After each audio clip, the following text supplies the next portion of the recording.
अब भाग 56 से आगे का वर्णन। मारीच का वध करके राम आश्रम की ओर लौट रहे थे तो पीछे से एक मादा सियार ने बड़े कठोर स्वर में चीत्कार किया। वन के मृग एवं पक्षी उनके बाईं ओर चलने और उड़ने लगे। इन अपशकुनों को देखकर राम का हृदय आशंकित हो उठा।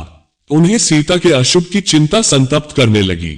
इतने में ही उन्होंने मार्ग में लक्ष्मण को आते देखा। लक्ष्मण को देखकर उन्हें ऐसा प्रतीत हुआ कि किसी राक्षसी षड्यंत्र के फलस्वरूप सीता किसी कठिनाई में फंस गई है। चिंतित होकर उन्होंने लक्ष्मण से पूछा, लक्ष्मण सीता कहाँ है? मैंने तुम्हें आदेश दिया था कि तुम सीता की रक्षा करना, तो तुम उसे अकेली कैसे छोड़ आए? वह किसी विपत्ति में तो नहीं फंस गई? वह जीवित होगी कि नहीं? शीघ्र बताओ उसे क्या हुआ है। यदि वह जीवित नहीं होगी तो मैं भी अपने प्राण त्याग दूंगा। कहीं ऐसा तो नहीं है कि उस मायावी राक्षस ने हाँ लक्ष्मण कहकर तुम्हें भी भ्रम में डाल दिया है और तुम सीता को अकेली छोड़कर यहां दौड़ाए हो? अथवा सीता ने ही भ्रमित होकर तुम्हें यहां आने को विवश किया हो? ऐसा प्रतीत होता है कि राक्षसों ने अपने प्रतिशोध लेने के लिए ये चाल चली है और तुम इसमें फंस गए हो। खर और दूषण की मृत्यु का बदला लेने के लिए उन्होंने सीता का वध कर डाला होगा। राम के इन वचनों से व्यथित लक्ष्मण बोले, भैया मैं उन्हें स्वयं अपनी इच्छा से छोड़कर नहीं आया हूं। मैंने उन्हें अनेक प्रकार से समझाया किंतु वे चेतना मोह से ग्रसित होकर मुझसे कहने लगी कि तुम्हारे मन में पापपूर्ण भाव भरा हुआ है, तुम अपने भाई के दुश्मन हो और उनकी मृत्यु के पश्चात मुझे प्राप्त करना चाहते हो। उनके इस प्रकार से कहने पर मैं रोष से भर उठा और आश्रम से निकल आया। इस प्रकार से उन्होंने ही कठोर वचन कहकर मुझे यहां आने के लिए विवश कर दिया। लक्ष्मण के वचनों को सुनकर राम ने कहा, सौम्य तुम सीता को छोड़कर चले आए, ये तुमने अच्छा नहीं किया। सीता तो क्रोध में विक्षिप्त हो रही थी और क्रोध में भरी हुई नारी के मुख से कठोर वचन निकलना आश्चर्य की बात नहीं है। किंतु तुम तो समझदार हो, मेरे आदेश की अवहेलना कर तुम्हारा इस प्रकार से चले आना अनुचित है। चिंतित राम और लक्ष्मण जब अपने आश्रम पहुंचे तो उन्हें सीता कहीं दिखाई नहीं दी। उन्होंने समस्त पर्णशालाओं को देख डाला किंतु वे सभी सूनी मिली। जैसे हेमंत ऋतु के हिम से ध्वस्त होकर कमलिनी श्रीहीन हो जाती है, उसी प्रकार से पर्णशालाएं शोभा शून्य थीं। आश्रम के वृक्ष और पत्ते भी वायु में सनसना कर दुख से रो रहे प्रतीत होते थे। वृक्षाला और कुछ इधर उधर बिखरे पड़े थे, आसन औंधे पड़े थे, वृक्षों के फूल पत्ते तथा कहीं कहीं टहनियां टूटी या अटूटी पड़ी थी। आश्रम का अस्त व्यस्त दृश्य देखकर राम विचार करने लगे, सीता का किसी ने हरण कर लिया अथवा किसी दुष्ट राक्षस ने उसे अपना आहार बना लिया। कहीं वह फूल चुनने तो नहीं गई या जल लाने नदी पर तो नहीं चली गई। जब सब ओर खोजने पर भी उन्हें सीता कहीं दिखाई न दी तो शोक के कारण उनकी आंखें लाल हो गईं।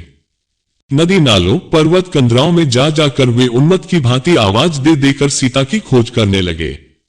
अंत में उनकी उन्मत्तता इतनी बढ़ गई कि वे कभी कदम के वृक्ष के पास जाकर कहते, हे कदम, मेरी सीता को तेरे पुष्पों से बहुत स्नेह था, तू ही बता वह कहाँ है। कभी विल्व के पास जाकर उससे पूछते, हे विल्व विटप, क्या तुमने पीतवस्त्रधारिणी सीता को कहीं देखा है? इस प्रकार वे कभी किसी वृक्ष से, कभी किसी लता से और कभी पुष्प समूहों से सीता का पता पूछते। कभी अशोक वृक्ष के पास जाकर कहते, अरे अशोक विटप, तेरा तो नाम ही अशोक है, फिर तू सीता से मेरी भेंट कराकर मेरे शोक का हरण क्यों नहीं करता? फिर ताड़ के वृक्ष से कहते, तू तो सब वृक्षों से ऊंचा है, तू दूर दूर की वस्तुएं देख सकता है, देख कर बता क्या तुझे सीता कहीं दिखाई दे रही है?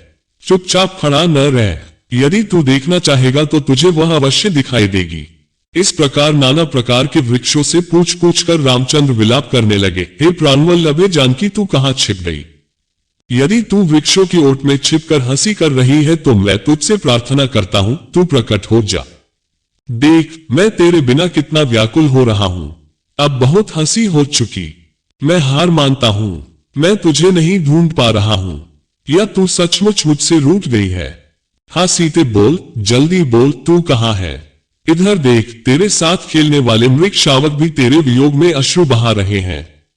सीते, तेरे बिना मैं जीवित नहीं रह सकता। मैं चाहता हूं अभी तेरे वियोग में अपने प्राण त्याग दूं, किंतु पिता की आज्ञा से विवश हूं।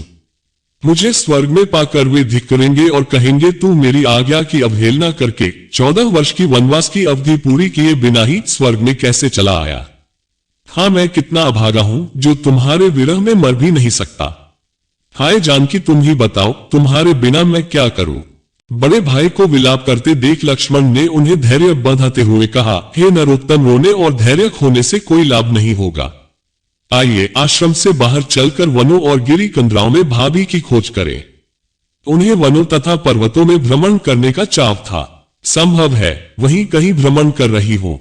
ये भी संभव है कि गोदावरी के तट पर बैठी मछलियों की जलक्रीड़ा देख रही हो या किसी भय की आशंका से भयभीत होकर किसी लता कुंज में बैठी हो। इसलिए हमारे लिए यही उचित है कि हम विषाद और चिंता को छोड़कर उनकी खोज करें। लक्ष्मण के युक्तियुक्त वचन सुनकर राम उसके साथ वनों, लताओं, गिरी कंदराओं आदि में खोज करने के लिए चले। उन दोनों ने समस्त वन, पर्वत, कंदरा आदि में खोज डाला, किंतु सीता उन्हें कहीं नहीं मिली। इसके आगे का वर्णन अगले भाग में। रामायण के सभी भाग सुनने के लिए हमारे चैनल को सब्सक्राइब करें। पूर्ण विराम।